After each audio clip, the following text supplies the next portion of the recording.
Why did Simon Pagenaud take out Lando Norris? If you haven't heard about this incident over the weekend, then you must be living under a rock. There's been huge amounts of controversy as Lando Norris is taken out by Simon Pagenaud while leading the IndyCar iRacing Challenge finale. But why? Why would such an incident cause so much debate? Before we dive into that, let's walk you through exactly what happened. It all started from the moment Norris actually took the lead. With 8 laps to go, he was running in 3rd place behind Simon Pagenaud and Graham Rahal, but on much fresher tyres and with a quicker car. Norris got a run through turn 1 and made a move down the inside of the pair of them to take the lead. Rahal, either through overreaction, a mistake, or perhaps a bit of contact due to a moment of dodgy netcode, jinked to the right, sending Pagenaud into the wall. This is where it gets interesting. Pagenaud seemed to pin all the blame on Norris. On his way out of the pits after repairing his damage, he could very clearly be heard saying he's going to take Lando out. Here, listen to this. Let me take Lando out. Let's do it. Probably not the wisest idea to say out loud what you plan to do to Lando, carry out those said actions, and then backtrack saying he didn't want to crash him and was only going to slow him down a bit so that Askew could win. Personally, I love this terrible piece of acting from Pagenaud to try and sell the fact he didn't want to take his fellow competitor out. So why was Pagenaud so angry over Lando's move? It all comes down to unwritten rules and etiquette of the actual Indy 500. One of these is that if drivers go 3 wide into a corner, the last one into the situation should be the first one to back out. But there's a clear difference here. This isn't real life, this is iRacing. Let's be honest, if this was the real thing with them all travelling at speeds of over 220 miles per hour, Lando isn't going for that move. In the context of iRacing, however, the move is definitely on, and crucially, Lando pulled it off cleanly.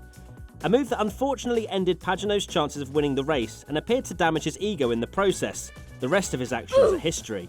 Quickly onto another controversial move which tainted this otherwise incredible spectacle was Santino Ferrucci's swipe on Oliver Askew as they were racing towards the finish line for the victory. To give you some background on Ferrucci, he was banned from Formula 2 for deliberately crashing into his teammates, fined for using his phone while driving his car, and then sacked by the team after reports of unsavoury behaviour in the paddock.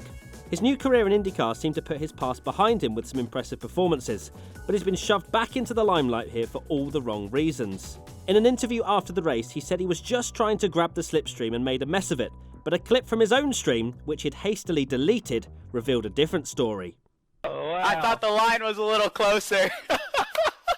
That was close. That was close. That was so worth it. Santino, you want to explain that?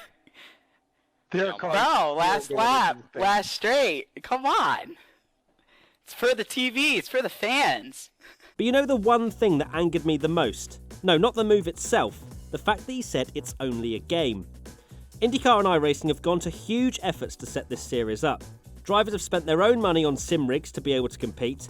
It's broadcast on national television to a very high production standard. Sponsors and advertisers want to be associated with the end product. Do I need to continue listing stuff? It may not matter to everybody, but it matters to a huge amount of people. Lando may have played his incident off with a few laughs and jokes, but you can see it meant a lot to him. Just take a look at how he talks about how much time and effort he put into practicing. Do you know how many freaking hours I put into driving the lift? Sim racing has been thrust into the limelight due to the worldwide situation going on, and to be honest, I'm not surprised that these sorts of controversial incidents have happened.